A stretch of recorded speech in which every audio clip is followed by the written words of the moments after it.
मंडळी, मुंबईत बकरीदला झालेल्या सोसायटीतील मॅटर नंतर आता एक नवीन धार्मिक मॅटर समोर येतोय. पण यावेळी हे मॅटर हिंदू मुस्लिम नसून मराठी आणि जैन कम्युनिटी मधला आहे.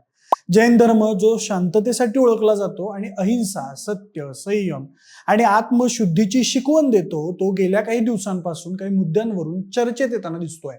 काही महिन्यांपूर्वी दादर येथील कबूतरखाना बंद करण्यावरून झालेल्या वादात जैन धर्मीयांनी आंदोलन केलेलं होतं आणि आता एका नवीनच मुद्द्यावरून जैन आणि मराठी वादाला तोंड फुटण्याची चिन्ह दिसून येत आहेत. म्हणूनच हे प्रकरण नेमकं काय आहे आणि यामुळे कुणाला काय त्रास झाला आहे हे जाणून घेणार आहोत आजच्या या व्हिडिओच्या माध्यमातून. नमस्कार, मी प्रथमेश आणि तुम्ही पाहताय विशेष भारी. मंडळी, काल परवा मुंबईच्या घाटकोपरमध्ये राहणारा सोशल मीडिया इन्फ्लुएन्सर प्रसाद वेदपाटकने त्याच्या सोशल मीडिया हँडलवरून एक व्हिडिओ पोस्ट केला. त्यात त्यानं त्याच्या सोसायटीतील मोकळ्या कॉमन जागेवर पांढऱ्या रंगाचे ऑइल पेंटचे पट्टे दाखवले. त्याबद्दल सांगताना प्रसाद वेदपाटक म्हणाला की ती पांढरी पट्टी सोसायटीतील जैन धर्मियांच्या एका धार्मिक विधीसाठी बनवण्यात आली आहे. आता या पट्टीचा काही त्रास नव्हता, पण त्याचा आक्षेप असा होता की सोसायटीतील कॉमन जागेवर काही बदल करायचे असल्यास तिथं राहणाऱ्या सगळ्यांची परवानगी घ्यावी लागते किंवा ऍटलिस्ट सगळ्यांना तशी कल्पना तरी द्यावी लागते. त्याच्या सोसायटीत मात्र यातलं काहीच घडत नव्हतं. सोसायटीतील जैन धर्मियांनी त्यांच्यातच परस्पर ठरवून इतर कुणाला कसलीही कल्पना न देता ही ऑइल पॉइंटची पांढऱ्या रंगाची पट्टी मारलेली होती. मुंबईतील घाटकोपर परिसरातील कैलास ॲव्हेन्यू सोसायटीमध्ये जैन धर्मगुरू आणि साध्वींसाठी पांढऱ्या रंगाची विशेष पट्टी रंगवण्यात आली. जैन धर्मातील काही साधू साध्वी अनवाणी चालतात.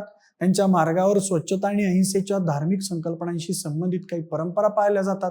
जैन धर्माचे जे मुनी असतात त्यांनी सर्व भौतिक सुखांचा त्याग केलेला असतो, त्यामुळे ते कपडे, चप्पल असे कुठलेच सुख देणाऱ्या गोष्टी न वापरता जगत असतात. सध्या पडलेल्या असह्य उन्हामुळे त्यांच्या मुनींना पायात चप्पल नसल्यानं जास्त त्रास होऊ नये म्हणून त्यांनी अशा प्रकारची पांढऱ्या रंगाची पट्टी पूर्ण सोसायटीत मारलेली होती, जेणेकरून पांढरा रंग उष्णता शोषून घेत नाही, त्यामुळे चप्पल न घालणाऱ्या मुनींना उन्हाचा जास्त त्रास होणार नाही.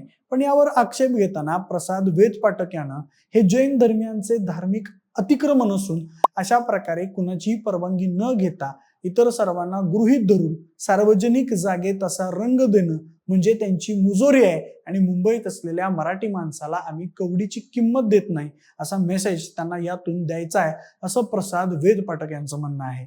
कॉमन स्पेस ही सर्वांची असते आणि तिथं कोणताही बदल करताना प्रत्येक भागधारकाचा विचार होणं आवश्यक आहे.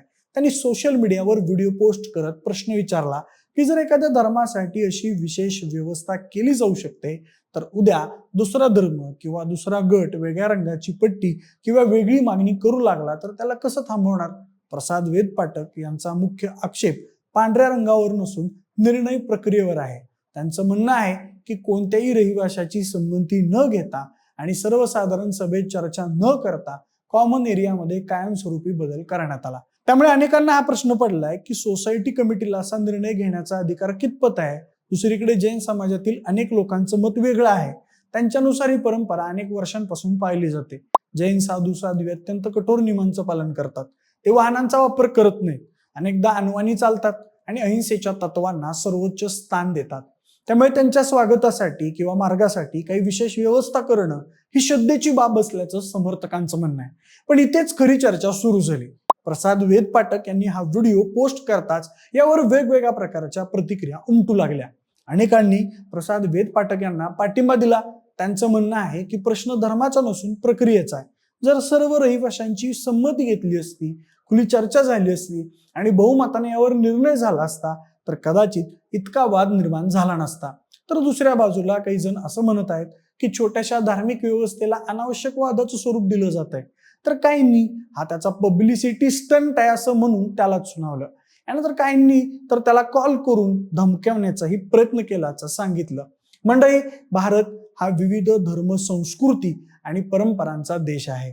संविधान प्रत्येकाला आपला धर्म पाळण्याचा अधिकार देतो, पण त्याच वेळी सार्वजनिक जागा, कॉमन स्पेस आणि इतर नागरिकांचे अधिकार याचाही विचार करावा लागतो. मग जेव्हा धार्मिक परंपरा आणि सामूहिक मालकीच्या जागेचा प्रश्न एकत्र येतो तेव्हा नेमकी सीमा कुठे आखायची? सोशल मीडियावरही या विषयावर जोरदार चर्चा सुरू आहे. काही जण याला धार्मिक स्वातंत्र्याचा प्रश्न मानत आहेत तर काही जण कॉमन स्पेसवरील अधिकाराचा. काही लोक विचारत आहेत की जर उद्या प्रत्येक धर्माने सार्वजनिक जागेत स्वतःच्या श्रद्धेनुसार बदल करायला सुरुवात केली तर त्याचे परिणाम काय असतील. तर काहींचं मत आहे की परस्पर आदर आणि संवादातून अशा गोष्टी सहजपणे सोडवल्या जाऊ शकतात. पण सध्या या संपूर्ण प्रकरणातून एक मोठा प्रश्न समोर येतोय. आपल्या देशात धर्म आणि श्रद्धा यांना मोठं स्थान आहे, पण लोकशाही व्यवस्थेत निर्णय घेताना सर्व संबंधित लोकांना विश्वासात घेणं तितकंच महत्वाचं नाही का. कारण प्रश्न पांढऱ्या पट्टीचा नाही, प्रश्न आहे सहभागाचा, प्रश्न आहे संवादाचा आणि प्रश्न आहे सार्वजनिक जागेवर सर्वांचा समान हक्क जपण्याचा. आता या प्रकरणात पुढे काय होणार. सोसायटी प्रशासन यावर स्पष्टीकरण देणार का. रहिवाशांची बैठक होणार का की हा वाद आणखी वाढणार हे पाहणं महत्वाचं ठरणार आहे.